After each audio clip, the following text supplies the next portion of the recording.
Good news! Central Americano MBBS just 34 lakhs. Columbus Central University.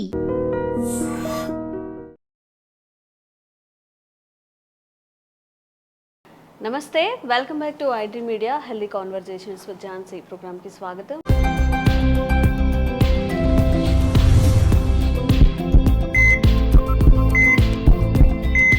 So ఈరోజు మనం fibroid గురించి మాట్లాడుకుందాం. ఈ మధ్యకాలంలో రీసెంట్ టైమ్స్లో చాలామంది ఈ ప్రాబ్లమ్ని ఫేస్ చేస్తున్నారు. ఫైబ్రాయిడ్స్ అంటే గర్భసంచిలో వచ్చే గడ్డలు. అంటే నార్మల్గా ఒక 2-3 గడ్డలు లేదా చిన్న సైజులో ఉన్నవైతే ఓకే, ఒక్కొక్కటి కేజీ పైన 2 kgs పైన ఉన్నవి కూడా మనం ఫేస్ చేస్తున్నాము.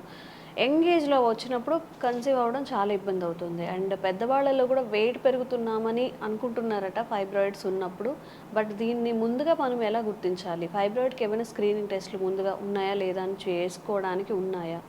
అసలు ఫైబ్రాయిడ్స్ ఎందుకు వస్తాయి, ఏంటి, ఇవన్నీ తెలుసుకుందాము. ప్రస్తుతం అంతా ఉన్నారు సీనియర్ గైనకాలజిస్ట్ స్వర్ణశ్రీ మేడం. అడిగిద్దాం. నమస్తే మ్యామ్. నమస్తే అమ్మా. సో మీరు కొంచెం చెప్పిన తర్వాత నాకు కాస్త అవేర్నెస్ వచ్చింది. బట్ అంతంత పెద్ద ఫైబ్రాయిడ్స్ ఉన్నప్పుడు వాళ్ళు ఎలా అన్నాళ్ళు మీరు చూపించిన ఫొటోస్లో ఆల్మోస్ట్ 2 kgs ఉంటుందా పెద్దగా ఉన్న ఫైబ్రాయిడ్? అంత ఫైబ్రాయిడ్ వచ్చే వరకు మనకు అర్థం కాదా స్టమక్లో ఏం జరుగుతుంది అనేది? యా, సో చాలా మంచి క్వశ్చన్ అడిగావమ్మా. ఇది ఏంటంటే నొప్పి కానీ బాధ కానీ శరీరంకి లేదనుకోండి, మనం అసలు నార్మల్గా ఉంటాము. అబ్సల్యూట్లీ. సో ఫైబ్రాయిడ్స్ అంటే గర్భసంచిలో గడ్డలు ఉన్నప్పుడు మెయిన్ సిమ్టమ్ దానికి పీరియడ్స్ అప్పుడు పెయిన్ కానీ, లేదా ఓవర్ బ్లీడింగ్ కానీ, లేదా నెలలో 2-3 సార్లు అవ్వడం కానీ యూజువల్లీ ఈ సిమ్టమ్స్ ఉంటాయి. ఈ సిమ్టమ్స్ ఉన్నట్లయితే యాక్చువల్లీ లక్కీ.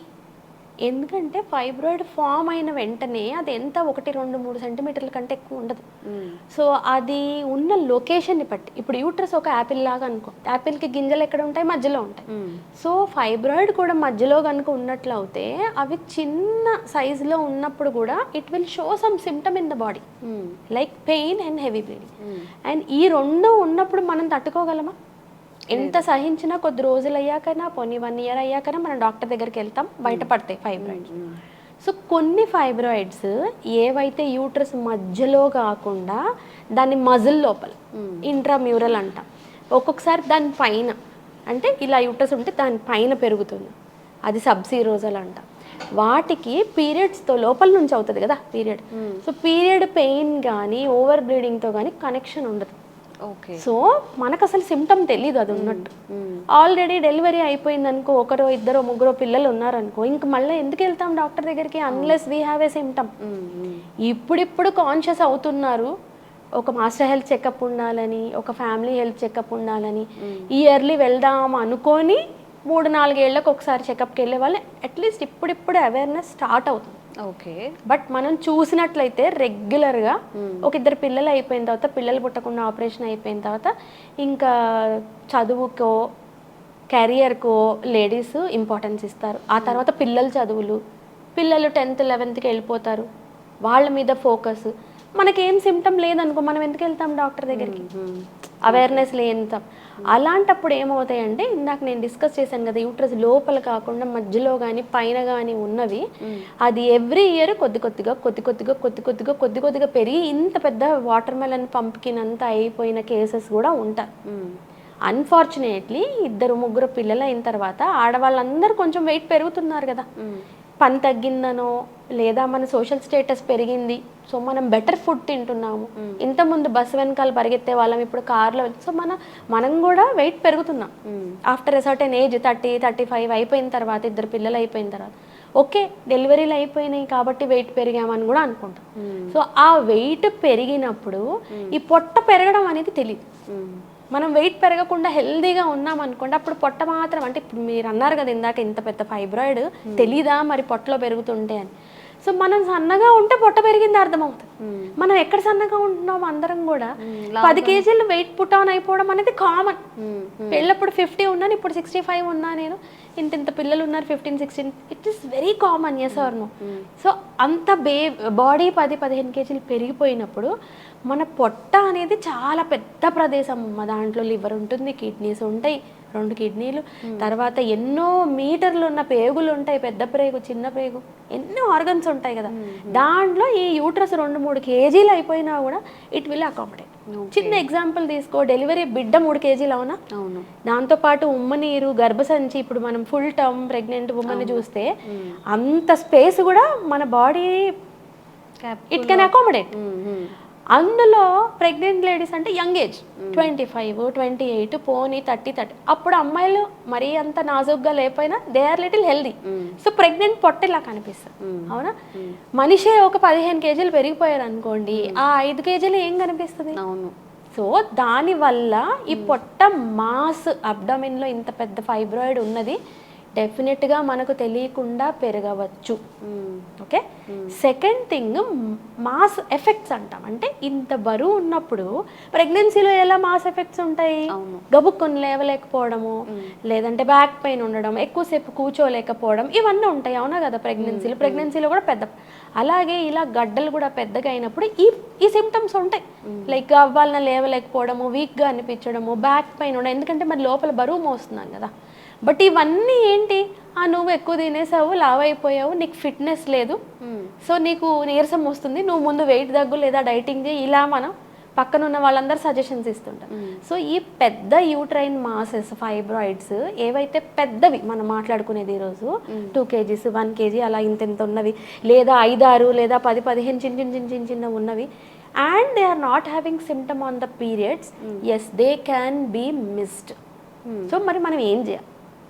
ఫస్ట్ థింగ్, మన ఫ్యామిలీ హిస్టరీ అంటే మన మేనత్తలకి, మన అమ్మకి, పిన్నికి, మన సిస్టర్స్కి మనకు ఉన్నాయా ఫ్యామిలీలో, ఇలా కూడా వస్తాయమ్మా డెఫినెట్గా మా జెనెటిక్ బ్యాక్గ్రౌండ్ అనేది ఉంటుంది. నాకు తెలిసిన ఇప్పుడు నేను 18-19 ఇయర్స్ పోస్ట్ MD, నాకు తెలిసిన దాంట్లోనే నేను ఒక ఆవిడకి గడ్డలు ఉన్నాయని తీశాను, ఆమె కూతురికి తీశాను. ఇప్పుడు ఆమె కూతురు ఎవరైతే ఉన్నారో ఆమె ఇప్పుడు అమ్మాయి pregnant and she's having a fibroid. So it runs in families. అదొకటి మనం కేర్ఫుల్గా ఉండాలి. సెకండ్ థింగ్, మనం తినే ఫుడ్. సో ఎప్పుడైతే డైరీ బేస్డ్ ఫుడ్స్ అంటే మిల్క్ అండ్ మిల్క్ ప్రోడక్ట్స్ మన ఫుడ్లో డామినేట్ చేస్తున్నాయో, బటర్, చీజ్, ఈ బయట నుంచి ప్రిపేర్డ్ ప్రిజర్వేటివ్స్ ఉన్న ఫుడ్, వీటన్నిటిలో కూడా ఈస్ట్రోజన్స్ ఉంటాయి, అంటే హార్మోన్స్. బికాజ్ ఈ పాలు అనేవి ఎక్కడి నుంచి వస్తాయి, యానిమల్ మిల్క్ అవునా. సో యానిమల్స్కి కూడా మిల్క్ ఎక్కువ ప్రొడ్యూస్ చేయడానికి హార్మోన్స్ ఇస్తాం.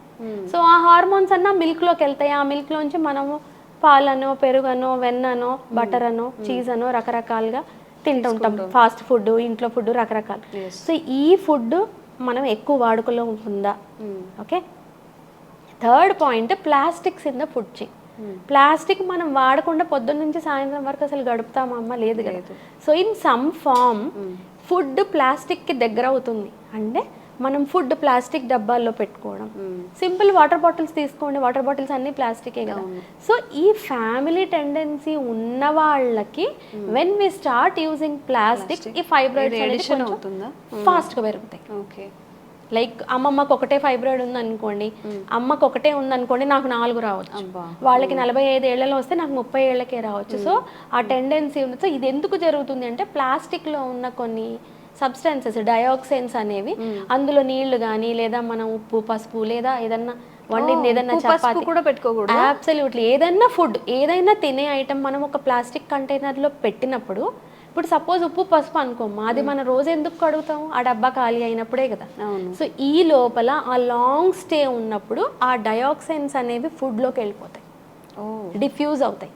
ఇప్పుడు మనం 2-3 రకాల కలర్స్ బట్టలు పెట్టి ఉతికితే ఒకదాని రంగు ఒకదానికి అంటుతుందా, అలాగా ఈ ఫుడ్ ఐటమ్ ప్లాస్టిక్ కంటైనర్లో ఉన్నప్పుడు ఆ ప్లాస్టిక్లో ఉన్న డయాక్సైన్స్ అనేవి ఫుడ్లోకి డిఫ్యూజ్ అవుతాయి.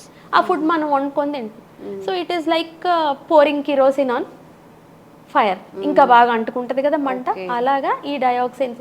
సో ఫుడ్, ప్లాస్టిక్స్ ఇవి మనం రెగ్యులేట్ చేసుకోగలుగుతాం. బట్ మన ఫ్యామిలీ హిస్టరీ, మన జీన్స్ అనేది we are a victim to that, మనం దానికి ఏం చేయలేం. సో ఇవన్నీ నేను ఈరోజు భయపెట్టడానికి చెప్పట్లేదు. So your yearly checkup is very important. మీకు సిమ్టమ్స్ ఉన్నాయా, హెవీ పీరియడ్స్, పెయిన్ఫుల్ పీరియడ్స్, అవి ఉన్నా కూడా తట్టుకొని ఇంట్లో ఉండే వాళ్ళు కొంతమంది ఉంటారు. వాళ్ళు ముందు డాక్టర్ దగ్గరికి వెళ్ళాలి. బట్ ఈ రోజు నేను స్ట్రెస్ చేసేది, even though you don't have any symptom, even though you feel you are very healthy, మీరు ఓవర్ వెయిట్ లేకున్నా కూడా దయచేసి సంవత్సరానికి ఒకసారి అల్ట్రాసౌండ్ చేసుకోండి. అల్ట్రాసౌండ్ ఇండియాలో ద బెస్ట్ థింగ్ ఏంటంటే accessibility to the health care. మీరు వేరే కంట్రీస్లో చూసినట్టయితే మనం అలా వెళ్ళి ఒక టెస్ట్ అడిగితే ఎవరు రాశారు, జనరల్ ప్రాక్టీషనర్ రాశారా, ఏ డాక్టర్ రాశారు, ప్రిస్క్రిప్షన్ ఏది, what is the reason, and then take appointment, booking ఇవి ఉంటాయి. మన దగ్గర ఎంత హ్యాపీ, వెళ్ళి చేయించుకోవడమే కదా. So why are we not doing it? So ప్రతి ఒక్కరు కూడా సంవత్సరానికి ఒకసారి దయచేసి ఒక అల్ట్రాసౌండ్ చేయించుకోండి. అల్ట్రాసౌండ్ ఒకటే కాదు, ఈ రోజు మనం మాట్లాడుకున్న టాపిక్లో అల్ట్రాసౌండ్ గురించి చెప్తున్నాను. So please do an ultrasound and see your doctor once every year. Okay. And ఇవి మళ్ళీ మళ్ళీ రావడం, మీరు ఇందాక చెప్పారు ఒకసారి చేసిన తర్వాత మళ్ళీ వస్తున్నాయి. ఈ మళ్ళీ మళ్ళీ రావడం ఏంటి మ్యామ్? ఇప్పుడు దీన్ని మనం అవాయిడ్ చేయడానికి ఏమీ ఉండదా? రైట్ అమ్మ. సో మళ్ళీ ఒకసారి వచ్చినప్పుడు డెఫినెట్గా అలర్ట్ అవుతారు పేషెంట్స్. మనం సర్జరీ చేసి ఫైబ్రాయిడ్స్ తీసి చూపిస్తాం, చూడమ్మ ఇన్ని ఉన్నాయి తీసాము. సో మళ్ళీ రావడం అనేది ఇందాక మనం అనుకున్నాం కదా జెనెటిక్. సో జెనెటిక్ టెండెన్సీ, ఇప్పుడు ఒకసారి వచ్చిన తర్వాత ఫుడ్, డైట్ ఇవన్నీ ఆల్టర్ చేస్తారు పేషెంట్స్. బట్ జెనెటిక్ అనేది మనం we have to just keep checking on it, మళ్ళీ వస్తున్నాయా అని. సో డెఫినెట్గా అమ్మ వచ్చిన వాళ్ళకి మళ్ళీ రావడం అనేది మనం చూస్తున్నాం ఇప్పుడు. సో ఒక కేసు నీకు ఎక్స్ప్లెయిన్ చేస్తాను. ఒక అమ్మాయి, షీ ఈజ్ 24 years ఏమో, ఒక జస్ట్ రీసెంట్లీ మ్యారీడ్. సో పొట్ట నొప్పిగా ఉంది, I'm trying to become pregnant. ఇప్పుడు ఆల్మోస్ట్ 6 months 1 year అయింది మ్యారేజ్ అయ్యి. బట్ కడుపులో కొంచెం డిస్కంఫర్ట్లా ఉంది, నొప్పి అని నేను చెప్పలేను. బట్ పీరియడ్స్లో కానీ అలా ఏం డిస్టర్బెన్స్ లేదు. మామూలుగా చెకప్కి వచ్చాను మేడం, బిఫోర్ ప్లానింగ్ ఎ ప్రెగ్నెన్సీ అని. సో అమ్మాయికి చూస్తే ఇందాక మనం మాట్లాడుకున్నట్టు ఇంత ఉంది యూట్రస్, ఒక 7-8 ఉన్నాయి ఫైబ్రాయిడ్స్. 7-8 ఫైబ్రాయిడ్స్. ఒక హెల్దీగా ఉన్న అమ్మాయి డాక్టర్ దగ్గరికి, మేడం నేను ప్రెగ్నెన్సీ ప్లాన్ చేసుకుందాం అనుకుంటున్నాను, నాకు జస్ట్ కొంచెం డిస్కంఫర్ట్ ఉంది, నాకు పీరియడ్స్ అంతా రెగ్యులరే అని డాక్టర్ దగ్గర వెళ్ళిన అమ్మాయికి ఈ న్యూస్ నేను చెక్ చేసి చెప్తే ఎలా ఉంటుంది? ఒక షాక్. ఫస్ట్ అసలు ఈ డాక్టర్ నమ్మాలా వద్దా, ఏంటి నేను ఏదో అడుగుదామంటే ఇంకోటి ఏదో చెప్పిస్తుంది కదా. సో ఆ కేసు మన సర్జరీ చేసి నేను ఆ 8 ఫైబ్రాయిడ్లలో I was able to remove only 5. ఎందుకంటే అమ్మాయి ప్రెగ్నెన్సీ ప్లానింగ్ ఇంకొకటి ట్యూబ్కి దగ్గరగా ఉంది. ట్యూబ్ అంటే ఫాలోపియన్ ట్యూబ్. సో ఎగ్ అనేది ఫాలోపియన్ ట్యూబ్లోంచి యూట్రస్లోకి. సో పెద్దవన్నీ 5 తీసేసాను, ఇంకొకటి 6వది చిన్నది తీసాను, 2 మాత్రం ట్యూబ్ కతుక్కొని దగ్గరలో ఉన్నాయి. అంటే if I remove that I may have to sacrifice the tube. So అదొకటి ఉండిపోయింది.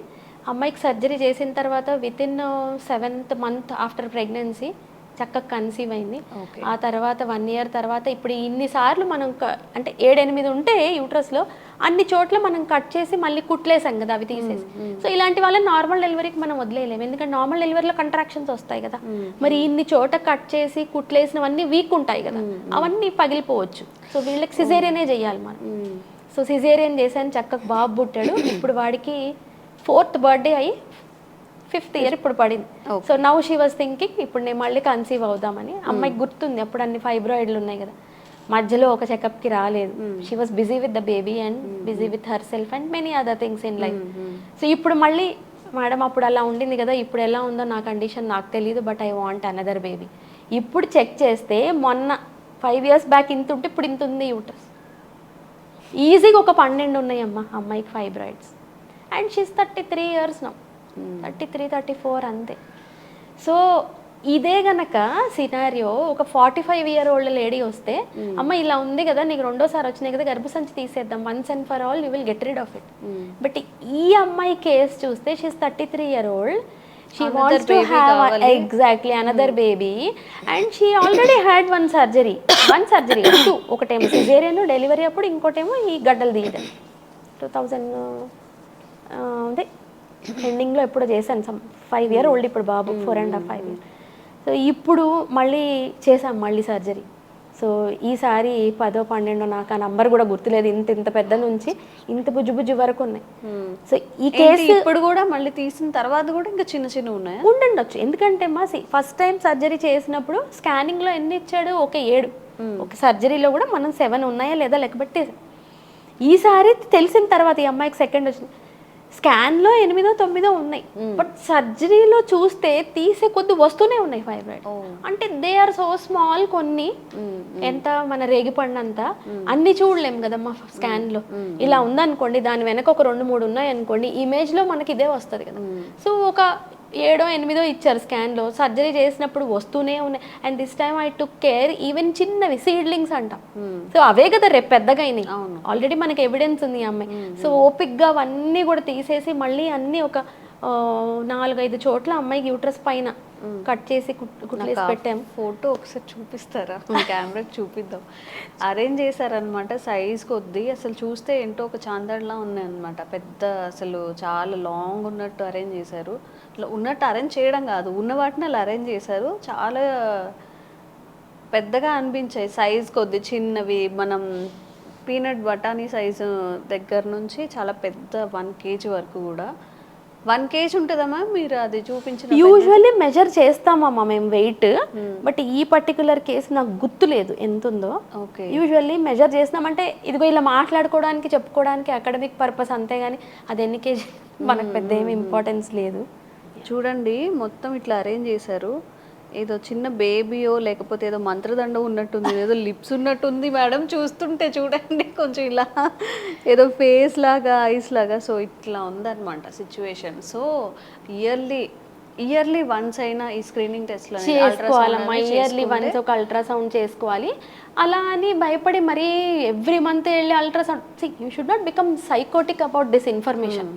సో ఇన్ఫర్మేషన్ ఇచ్చాను నేను. సో ఓకే, మనకు తెలుస్తుంది కదా మన అమ్మమ్మకి సర్జరీ అయిందా, అమ్మకి సర్జరీ అయిందా. సో మన ఫ్యామిలీలో ఉంది అంటే మనం జాగ్రత్త పడాలి, ఎవ్రీ ఇయర్ చేయించుకోవాలి.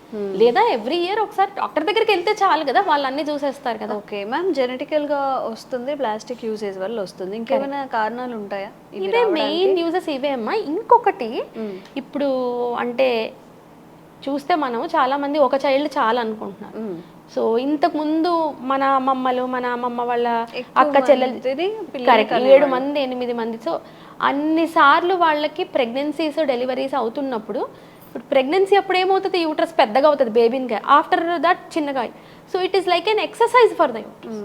డెలివరీలు అవుతున్నాం, మళ్ళీ మధ్యలో కామ్గా మళ్ళీ సో అలా రిపీటెడ్గా ప్రెగ్నెన్సీస్ వస్తున్నప్పుడు కూడా ఫైబ్రాయిడ్స్ పెరిగే ఛాన్స్ ఉండదు. ఎందుకంటే ఒక బ్లడ్ సప్లై మన బాడీలో ఉన్నప్పుడు ఐదర్ గడ్డ కానీ పెరుగుతుంది లేదా బిడ్డ కానీ పెరుగుతుంది, రెండిటికి సరిపోదు బ్లడ్ సప్లై, మనం తినే ఫుడ్. అందులో 7 8 9 ప్రెగ్నెన్సీస్ వస్తున్నప్పుడు అక్కడ ఉన్న బ్లడ్ సప్లై అంతా బేబీస్కి ఇవ్వడానికే సరిపోతుంది, కానీ మన లోపల గడ్డలు పెరగాలంటే దానికి కూడా బ్లడ్ సప్లై కావాలి కదా. అంత స్పేస్ ఉండదు అసలు రిపీటెడ్ ప్రెగ్నెన్సీస్లో, గడ్డలు అనేవి పెరగవు. ఇప్పుడు మనం చూసినట్టు అయితే 2 పిల్లలు చాలా కామన్గా చూస్తాము. కొంతమందికి ఎక్కడో అక్కడక్కడ 3 ఉంటున్నారు, బట్ 1 చైల్డ్ అనేది కూడా ఈ మధ్య చాలా కామన్గా చూస్తున్నాం. సో వీళ్ళకి ఏంటంటే యూట్రస్ ఒకసారి డెలివరీ అయిపోయింది, ఒక బేబీ అయిపోయింది, ఆ తర్వాత ఇంకా మళ్ళీ బ్లడ్ సప్లై అంతా యూట్రస్కే కదా, ఇంకా there is no baby growing inside. అప్పుడు ఈ చిన్నవి జెనెటిక్ టెండెన్సీ ఉన్న వాళ్ళకి ఒక చిన్న సీడ్లింగ్ ఫైబ్రాయిడ్ కనుక మొదలవుతే అది ఆ బ్లడ్ సప్లైతో ఇట్ విల్ గ్రో.